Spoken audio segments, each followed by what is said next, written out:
தந்தை மகன் தூய ஆவியாரின் பேராலே ஆமென். மே மாதம் 5ஆம் நாள் இந்த காலை வேளையிலே பாதம் பெறுகிறோம். தெய்வமே, எங்கள் ஒவ்வொருவரையும் நீர் கரம் பிடித்து வழி நடத்தி வருகிற ஆண்டவரே, உம்மை நாங்கள் ஆராதிக்கிறோம், போற்றுகிறோம். அதிசயங்களும் அற்புதங்களும் குணப்படுத்தல்களையும் ஆறுதல்களையும் வழிகாட்டுதல்களையும் தந்து கொண்டிருக்கிற எங்கள் தெய்வமே இறைவா, உம்மை நாங்கள் இந்த காலை பொழுதிலே ஆராதித்து போற்றி நாங்கள் நிறைவடைகிறோம், மகிழ்வடைகிறோம். ஆண்டவரே, 5000க்கு மேற்பட்ட மக்களுக்கு ஒரு சொற்பமான அப்பங்களையும் மீன்களையும் கொண்டு போஷித்தீரே. எஞ்சிய துண்டுகளை 12 கூடைகள் எடுக்கச் செய்தீரே. அது சீடர்களுக்கும் மக்களுக்கும் பெரும் மாற்றத்தை கொண்டு வருகிறது. சிலர் வயிற்று பசிக்காக அந்த உணவை தேடி வருகிறார்கள். சிலர் அந்த அற்புதத்துக்காக தேடி வருகிறார்கள்.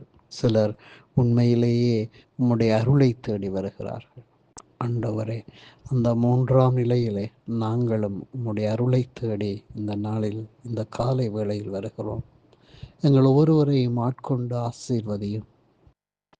நாளைய தினம் நமது மண்ணில் இடம்பெற இருக்கிற உள்ளூராட்சி தேர்தல் சரியானவர்கள் தேர்வு செய்யப்பட, நமது ஈழத்தின் மக்கள் சரியான முடிவுகளை எடுக்க தெளிவு பெற அருள் தாரும். ஆண்டவரே, நமது மறைந்த திருத்தந்தையை நினைத்து அவருடைய ஆண்மிளைப்பாற்றிக்காக வேண்டி புதிய திருத்தந்தைக்காக அவருடைய தெரிவுக்காக மன்றாடுகிறோம். தூய ஆவியின் வல்லமையை பெற்ற ஒரு திருத்தந்தை எமக்கு தந்திரலும். நமது மறை மாவட்டத்துக்கான புதிய ஆயுர் தெரிவு, அதனுடைய பூர்வாங்க செயற்பாடுகள் ஆரம்பிக்கப்பட்டிருக்கின்றன. தெய்வமே, நமது மறை மாவட்டத்தை ஆன்மீக வழியிலும் ஒடுக்கப்பட்டவர்கள், ஏழைகள், துன்புறுத்தப்பட்டவர்கள் சார்பாக குரல் கொடுக்கின்ற ஒரு ஆயுர் தந்தையும் நமக்கு தந்திரவீராக. நமது குடும்பங்களை உம்முடைய பாதங்களில் ஒப்புக் கொடுக்கிறோம். நமது இளையோர்களை ஒப்புக் கொடுக்கிறோம். நமது ஜோதிகளை உம்மிடம் ஒப்புக் கொடுக்கின்றோம். நமது மாணவர்கள், சிறுவர், சிறுமியர்கள், நோயாளர்கள் அத்தனை பேரையும் ஒப்புக் கொடுக்கிறோம்.